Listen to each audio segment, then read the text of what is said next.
Yes dear students, मैं उम्मीद करता हूँ कि आप सब खैरियत और सलामती से होंगे। MGT 201 फाइनेंशियल मैनेजमेंट की असाइनमेंट नंबर 1 के असेसमेंट सोल्यूशन के साथ, रिसर्च सोल्यूशन के साथ और रिसर्च वीडियो के साथ आपकी खिदमत में हाजिर हूँ। मैं उम्मीद करता हूँ कि ये वीडियो आपको ज़रूर पसंद आएगी। उसको लाइक करें, सब्सक्राइब करें और दूसरे दोस्तों तक शेयर करें। ये थोड़ी सी लेंथी वीडियो होगी क्योंकि चीज़ों को समझाने में आपको टाइम रिक्वायर्ड है। इसमें जो बुनियादी तौर पर रिस्क, रिटर्न्स और इन्वेस्टमेंट डिसीजंस के हवाले से वो आपसे ओपिनियन चाह रही हैं। आइए हम असाइनमेंट पढ़ते हैं ताकि आपको इल्म हो सके।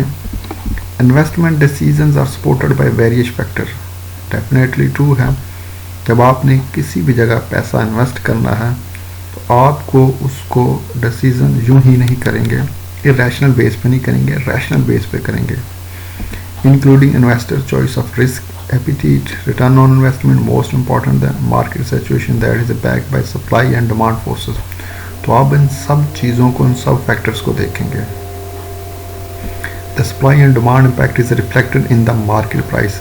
ठीक है, यानी सप्लाई और डिमांड जो है वो किस पर असरअंदाज होता है? मार्केट की कीमत के ऊपर। Of securities and guide investor to take a rational decision. और उसी की बुनियाद पर हम उनको गाइड कर सकते हैं इन्वेस्टर को आपको एक रैशनल डिसीजन करना है। Along with market forces, company specific information is also helpful in determining the fair price of an investment. Rational investors consider both market and company specific information to choose among different investment options. यानी along with market forces, company specific information is also helpful. यानी market की जो forces हैं, demand supply होगा, इनके अलावा आपको company specific information is helpful in determining the fair price, यानी जो मौजूदा कीमत है उसकी, ठीक है, करंट प्राइस है, उसके बारे में भी जानना। उनकी बुनियाद पर आपने इन्वेस्टमेंट का डिसीजन करना है। Rational investor consider both market and company specific information. जो रैशनल होते हैं, जो अक्ल की बुनियाद पर फैसला करते हैं, इमोशंस की बुनियाद पर या अजम्पशंस की बुनियाद पर, या जैसे आप उर्फ़े आम में कह सकते हैं अल्लाह तो अक्ल नहीं कर सकते, क्योंकि अल्लाह ताला ने इंसान को अक्ल दी है अच्छाई और बुराई के लिए और अच्छे और बुरे फैसले के लिए। So both market and company specific information to choose among different investment options. ठीक है, specific information to choose different investment options. Following information is available. अब ये कुछ इंफॉर्मेशन उन्होंने दी हुई है। 3 तरह के स्टॉक दिए हुए हैं, उनकी ये इंफॉर्मेशन दी है। सबसे पहले मार्केट रेट ऑफ रिटर्न है, बीटा है। फिर expected dividend for the next year, constant rate, growth rate of dividend, market price. तीनों की इंफॉर्मेशन दी हुई है। अब वो हमसे रिक्वायर्ड क्या कर रहे हैं, क्या उनकी रिक्वायरमेंट्स है कि डाटा की बेस पर आपने क्या करना है। Calculate required rate of return for 3 stock using SML equations, यानी SML इक्वेशंस का सिक्योरिटी मार्केट लाइन इक्वेशंस को यूज करके रिक्वायर्ड रेट ऑफ रिटर्न्स को आपने फाइंड आउट करना है। If risk free rate of rate return is 10%, अगर उसका रिस्क फ्री रेट जो है वो 10% हो, तो तीनों की हमने, यानी तीनों स्टॉक की, स्टॉक A, स्टॉक B और स्टॉक C के required rate of returns SML equations के जरिए से निकालना है। सबसे पहले ये क्वेश्चन है, टोटल ये 20 मार्क्स का है। दूसरे नंबर पर calculate fair price of 3 stock using Gordon growth model. Gordon उस बंदे का नाम था जिसने इस मॉडल को डेवलप किया। तो आपने इस फार्मूले की बुनियाद पर उसकी फेयर वैल्यू वो कैलकुलेट करनी है। ठीक है, ये दूसरा क्वेश्चन है, दूसरी जुज कह लें, दूसरा क्वेश्चन कह लें, दूसरा पार्ट कह लें। अब तीसरे पार्ट में based on the fair price calculation identify whether the stock और अंडर वैल्यूड और ओवर वैल्यूड। ठीक है, फिर हमने ये फाइंड आउट करना है कि ये क्या स्टॉक अंडर वैल्यू है या ओवर वैल्यू है। Justify your answer with reasoning. तो आपने इसको रीजंस के साथ आंसर्स देना है। Considering the above calculations, if you want to construct a portfolio of 2 stock, from the above mentioned 3 stock, which 2 stock you will add in your portfolio and why? यानी आखिर में जितनी भी कैलकुलेशंस की हैं 3 क्वेश्चंस की बुनियाद पर अगर आप इन 3 स्टॉक में से इन्वेस्टमेंट करना चाहते हैं या किसी को एडवाइस करना चाहते हैं या सिलेक्शंस करना चाह रहे हैं तो कौन से 2 स्टॉक को अपने पोर्टफोलियो में शामिल करेंगे और क्यों करेंगे, ये तीसरा क्वेश्चन है।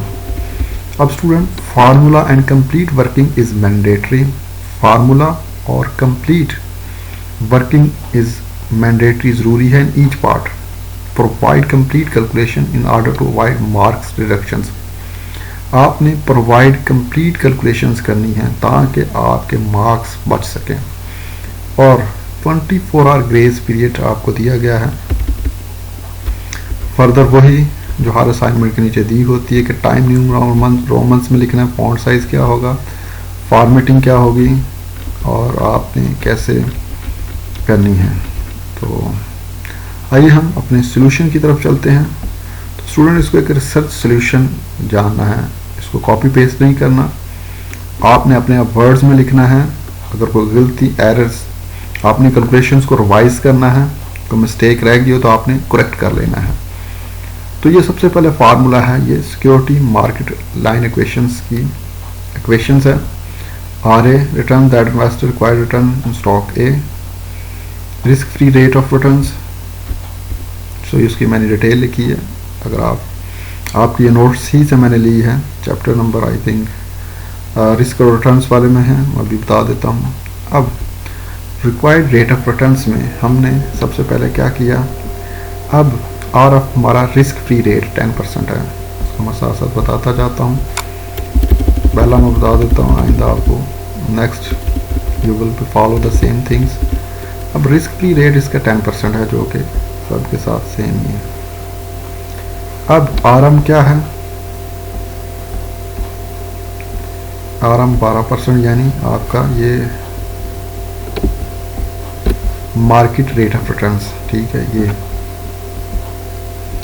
फिर आर एफ 10% है,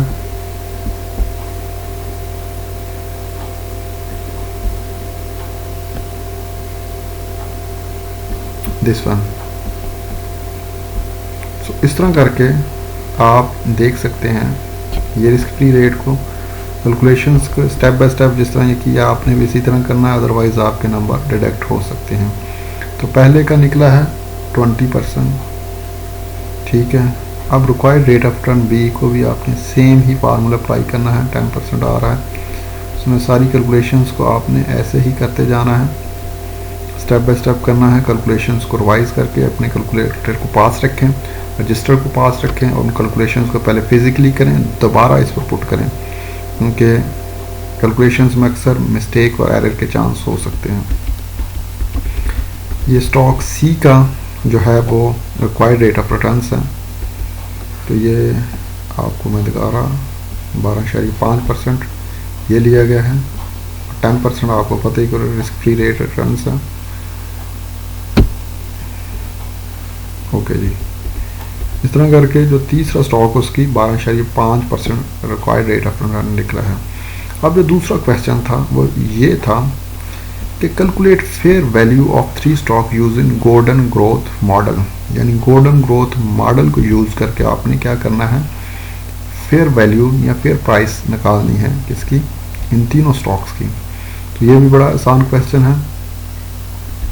इसका ये फार्मूला है जो आपकी बुक से लिया है और ये फार्मूला इसका तकरीबन वही है, ठीक है। अब D1 क्या है, आपका नेक्स्ट डिविडेंड ग्रोथ मॉडल है, सॉरी ये expected dividend for the next year 5 है। उसके बाद आपका जो रिक्वायर्ड रेट ऑफ रिटर्न्स है वो 20% है हमारा निकला है। जैसे कि हम ऊपर जो हमने उन्हीं में से लेना है, 20% निकला था पहले, फिर उसको -4% जी ग्रोथ रेट जो है वो ये लिया। तो इस तरह करके हमारा ये आंसर फेयर प्राइसेस की 31.25 निकल आई, ठीक है। इसी तरह अगर आप fair value of the stock B को भी आपने इसी को ऊपर वाले को कॉपी पेस्ट करें और इसको अमेंड कर लेना है। ये इसकी 6.12 निकली है फेयर वैल्यू। अब नीचे जाएं तो फेयर वैल्यू ऑफ स्टॉक सी जो है उसको मैंने कैलकुलेट किया है तो वो निकली है 57.14। अब ये हमारी तीनों स्टॉक्स की फेयर वैल्यू यानी गोल्डन ग्रोथ मॉडल के ज़रिए से हमारी तीनों स्टॉक की जो है वो निकल आई है, क्या फेयर वैल्यू निकल आई है। अब इन प्राइसेस की बेस पर based on fair price calculation identify whether the stock are under valued और over valued, justify your answer with reasoning. आपने इन आंसर्स को रीजंस देनी है, रीजनिंग के साथ देनी है, यानी मंतिक के होना चाहिए। अब ये तीनों स्टॉक को मैंने पुट कर दिया है टेबल में, आप इसको वैसे ए बी सी करके लिख सकते हैं, यानी चेंज करके लिखना है, वर्ड्स को ऐड करना है ताकि आप प्लेजरिज्म से बच सकें। अब मार्केट प्राइस 60 थी और फेयर प्राइस जो हमारी निकली है 31.25 है। अब ये स्टॉक इसलिए ओवर वैल्यूड है, इट्स मार्केट प्राइस ये मैंने लिखने, आप रीजंस को मज़ीद कमी बेशी कर सकते हैं इसमें। इसी तरह ए और बी और सी जो हमारा अंडर वैल्यू है, चूँकि इसकी जो मार्केट प्राइस 47 है और इसकी फेयर प्राइस 57.14 है, its market price is greater less than fair price, that's why it is a over valued. तो हम इस बुनियाद पर मंतक दे रहे हैं कि इनकी इन वजह से ये ओवर वैल्यूड है और अंडर वैल्यूज हैं। ठीक है। अब स्टूडेंट जो आखिरी क्वेश्चन हमारा,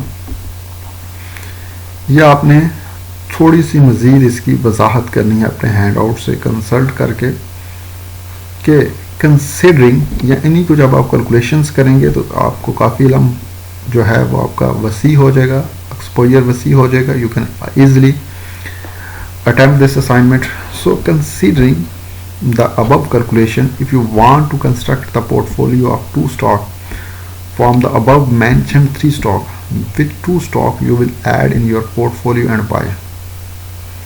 ठीक है, considering the above calculation, if you want to construct the portfolio of 2 stock from the above mentioned 3 stock, which 2 stock you will add in your portfolio and buy? अब इस क्वेश्चन में ये पूछ रहा है कि कंसीडरिंग द अबव कैलकुलेशन, जितनी भी आपने 3 क्वेश्चंस में कैलकुलेशंस की हैं, डाटा इकट्ठा किया है, if you want to construct the portfolio, portfolio का क्या मतलब होता है, कलेक्शंस ऑफ इन्वेस्टमेंट या कलेक्शंस ऑफ स्टॉक, किसी भी चीज़ की कलेक्शंस को। अब हमारे पास स्टॉक ए बी सी क्या है, तीनों पोर्टफोलियो है। अब हमने इन दो तीनों में से 2 स्टॉक को चुनाव करना है, तो हम कौन सा पोर्टफोलियो बनाएंगे और क्यों बनाएंगे। मैंने जो सजेस्ट किया है वो है स्टॉक ए एंड स्टॉक सी। अगर मुझे पोर्टफोलियो में शामिल करने पड़े इन स्टॉक में तो stock A and stock C है। अब stock A according to required return is on the second number, अगरचे हम जानते हैं कि ए का जो है वो 20% है, लेकिन जब हम ओवर वैल्यूड देखते हैं तो बहुत वो बी की निस्बत कुछ बेहतर है। बी हम जानते हैं कि देखें बी जो है वो 56 मार्केट प्राइस और ये बहुत नीचे गिरा हुआ है, जो कि which is a very critical positions. Stock की यानी स्टॉक बी की क्रिटिकल कंडीशंस है, मार्केट प्राइस से इसकी जो मौजूदा वैल्यू बहुत ही कम है, तो इसलिए ये this one is the dangerous investment for the investor. अब stock C is under value stock which is best for the investment point of view, although it's required less than to the all stocks. अगरचे इसकी जो required rate of return है 12.5 है, लेकिन under value नहीं है, ये इसकी मार्केट की जो रेट है उससे ज़्यादा में बिक रहा है, 47 है, लेकिन ये 57.14 का 57.14 का ये सेल हो रहा है। सो इसकी बुनियाद पर आप मज़ीद अपने वर्ड में लिखना। मैं बार बार स्टूडेंट आपसे रिक्वेस्ट कर रहा हूँ कि don't copy paste it, don't lie it, you just use it as a research materials। आपने इसको एज ए रिसर्च मटेरियल ही यूज़ करना है। कमी बेशी रह जाए तो कमेंट सेक्शन में ज़रूर बताइएगा। तो कैलकुलेशंस के वाले से तो आपने इन कैलकुलेशंस को खुद से रिपीट करके देखना है, क्योंकि समटाइम स्टूडेंट फुली डिपेंडेंट होते हैं, टाइम शॉर्ट होता है, तो आप इसको अभी से बनाना स्टार्ट करें। जहाँ नहीं समझ आती आप उसको पॉज करें और उसको लिखें, अपनी कॉपी पे पहले लिख लें और बाद में इसको ड्रा करें, ताकि आपके जब एग्ज़ाम में फाइनल एग्ज़ाम में आए तो आपके लिए हेल्पफुल हो। तो अब सब स्टूडेंट्स से रिक्वेस्ट है कि ये वीडियो काफ़ी मेहनत के बाद इस वीडियो को बनाने में 3 आवर्स लगे हैं, तो आप सबसे रिक्वेस्ट है कि इसको लाइक करें, सब्सक्राइब करें और दूसरे दोस्तों तक शेयर करें, ताकि जो मेहनत आप लोगों के लिए रिसर्च सॉल्यूशंस को बनाने में लगी है उसका रिटर्न्स आप लाइक और सब्सक्राइब और शेयर्स के ज़रिए से दे सकें। थैंक्स।